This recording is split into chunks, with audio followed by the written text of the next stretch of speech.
Amani ni hali ya utulivu inayopatikana katika nchi au katika familia.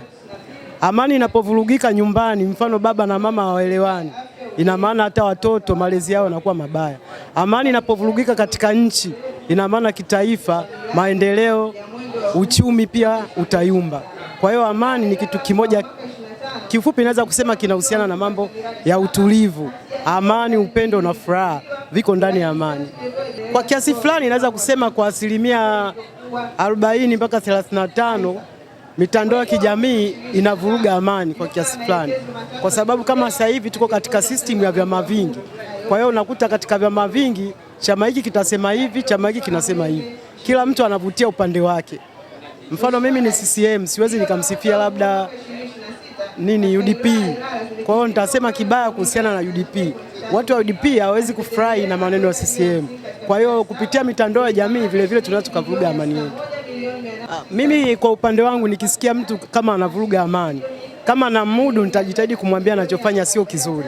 Lakini kama naona si mudu, basi nitaondoka katika hilo eneo, kwa sababu tunapokuwa tunajundika sehemu moja, ina maana uchochezi utaendelea, lakini unapotawanyika uchochezi unakuwa hamna.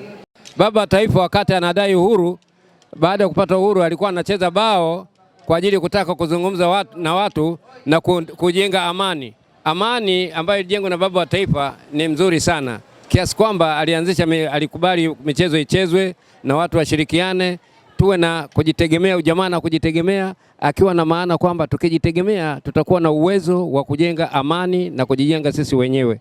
Kwa hiyo tumshukuru sana Baba wa Taifa Mwalimu Julius Kambarage Nyerere, tumshukuru Mama Samia Suluhu Hassan ambaye naye anaendeleza michezo na amani kubwa ndani ya nchi yetu ya Tanzania na nchi za nje pia.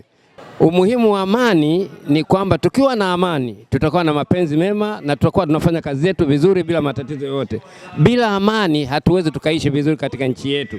Ndio maana ya amani. Amani ni kitu kikubwa, upendo, mshikamano, ushirikiano unajenga kitu kinachoitwa amani. Amani ni jambo kubwa sana katika nchi yetu.